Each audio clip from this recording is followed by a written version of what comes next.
Bonjour, cette vidéo est la suite directe de ma vidéo publiée la semaine dernière.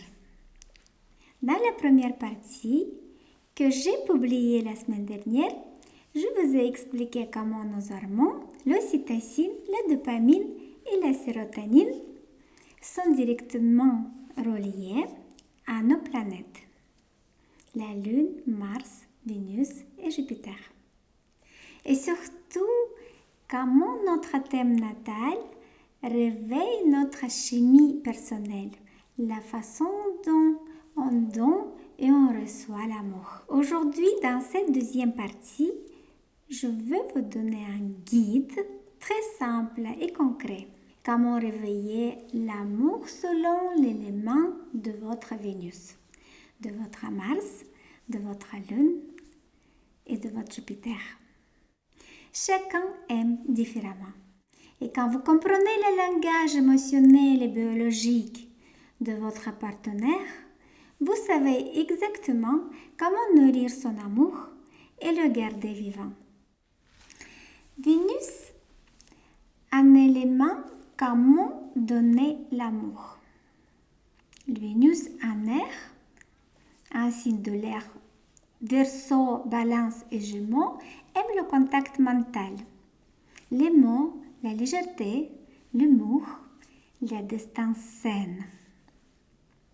Vénus, un signe de feu, Bélier, Lion, Sagittaire, aime l'intensité, le jeu, l'aventure, la passion, la spontanéité et le physique.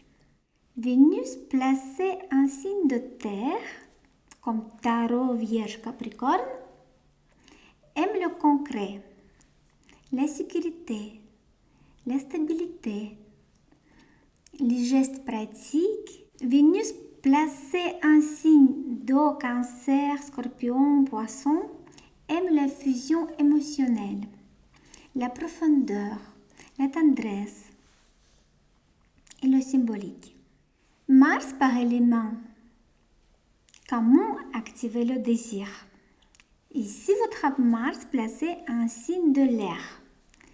Vous avez besoin de stimulation intellectuelle, le jeu mental.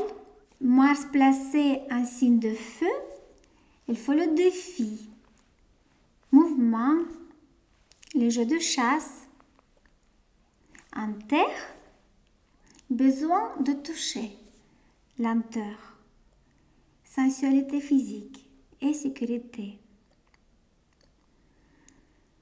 Un signe d'eau, vous avez besoin d'émotion, l'ambiance, connexion physique ou intime. La lune, comment apaiser et sécuriser votre partenaire.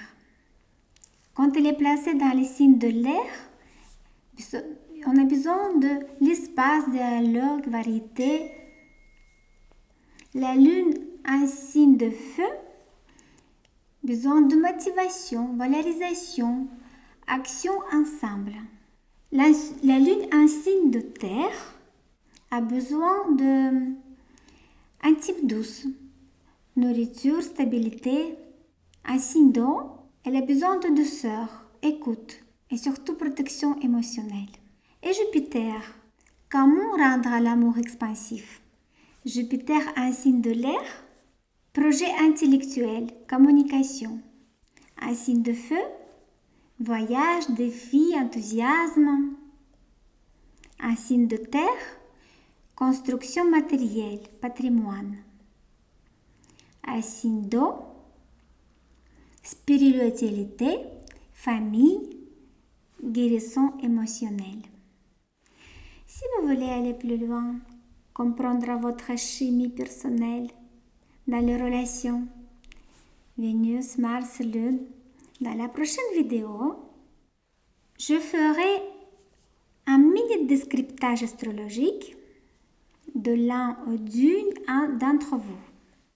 Si vous souhaitez participer, vous pouvez laisser votre candidature en commentaire ou utiliser le lien dans la description.